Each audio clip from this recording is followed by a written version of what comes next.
മാന്ത്രിക ഭവനം. ഒരു ഗ്രാമത്തിൽ രാകേഷ് എന്നു പേരുള്ള ഒരു വേട്ടക്കാരൻ ഉണ്ടായിരുന്നു. അയാൾ വളരെ പാവപ്പെട്ടവനായിരുന്നു. വല്ലപ്പോഴുമൊക്കെ വളരെ ബുദ്ധിമുട്ടിയാണ് അദ്ദേഹത്തിന് വല്ല ഇരയും കിട്ടുന്നത്.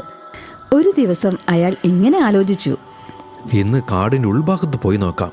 ചിലപ്പോൾ വലിയ വലിയ ഇരയും കൈ കിട്ടിയാലോ. ഒരുപാട് ദൂരം നടന്നതിന് ശേഷം അദ്ദേഹം പറഞ്ഞു, ഞാനിപ്പോൾ ഒരുപാട് ദൂരം വന്നു. വല്ലാത്ത ക്ഷീണം. ഇന്നിനി ഇവിടെ തന്നെ നോക്കാം. ഇവിടെ തന്നെ ഇരയെ കിട്ടുമോ നോക്കാം. ഇങ്ങനെ പറഞ്ഞുകൊണ്ട് ഒരു മരത്തിൽ വല വെച്ച് അദ്ദേഹം ആ മരത്തിനു പിന്നിൽ ഒളിഞ്ഞു നിന്നു. കുറച്ചു സമയത്തിന് ശേഷം ഒരു വലിയ മൃഗം ആ വഴി വന്നു.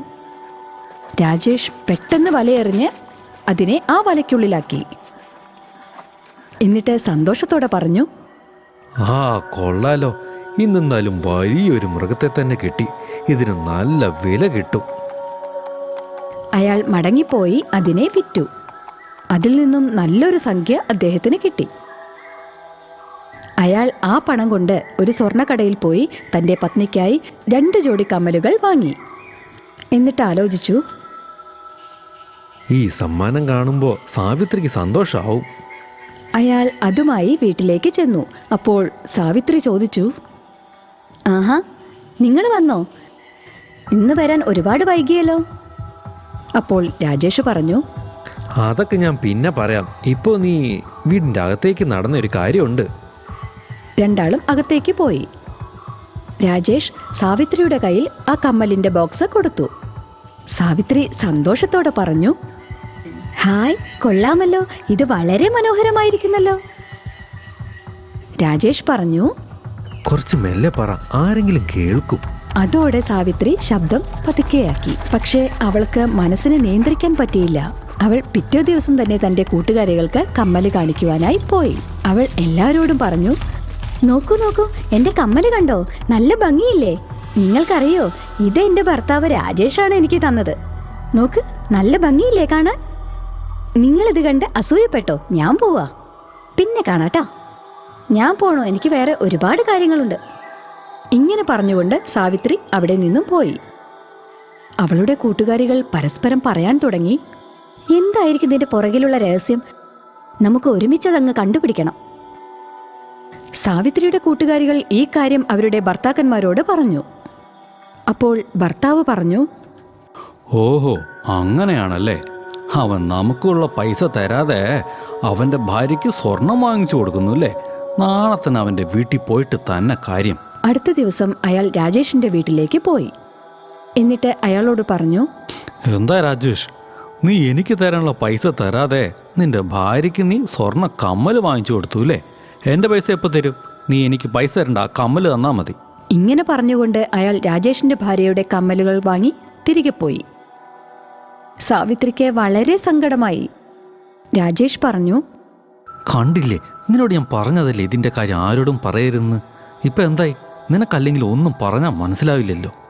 സാവിത്രി പറഞ്ഞു, എനിക്ക് മാപ്പ് തരണം, ഇനി മേലാൽ ഇങ്ങനെയൊന്നും ഉണ്ടാവില്ല.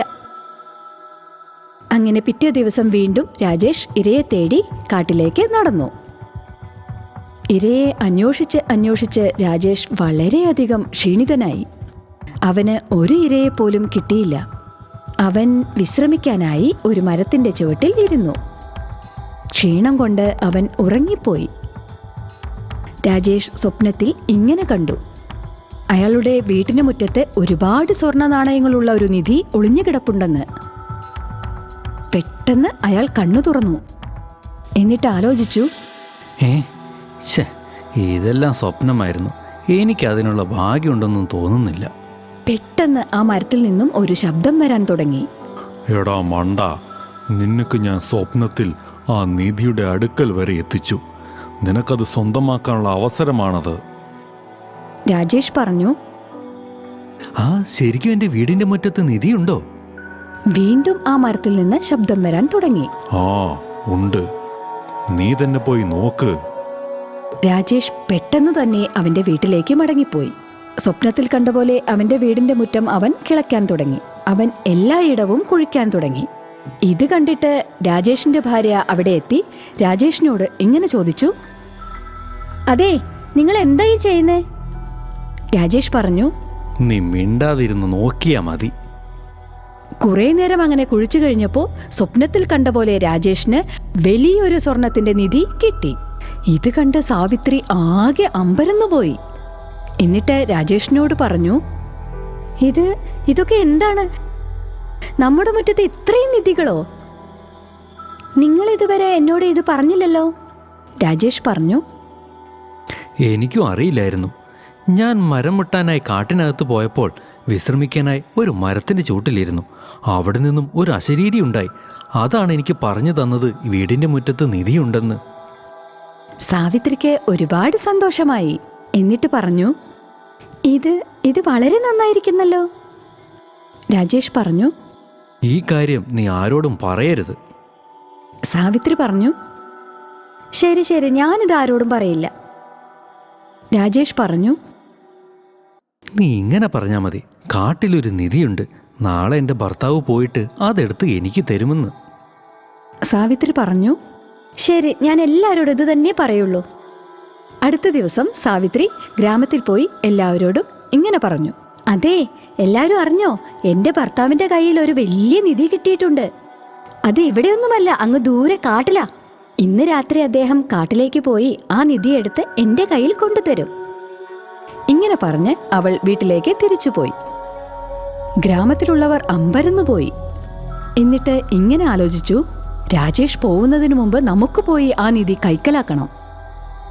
രാത്രിയാവുന്നതിന് മുൻപേ തന്നെ ഗ്രാമത്തിലുള്ളവർ കാട്ടിലേക്ക് പോയി. എന്നിട്ട് നിധി അന്വേഷിക്കാൻ തുടങ്ങി. പക്ഷെ ആർക്കും എവിടെ നിന്നും ഒന്നും കിട്ടിയില്ല.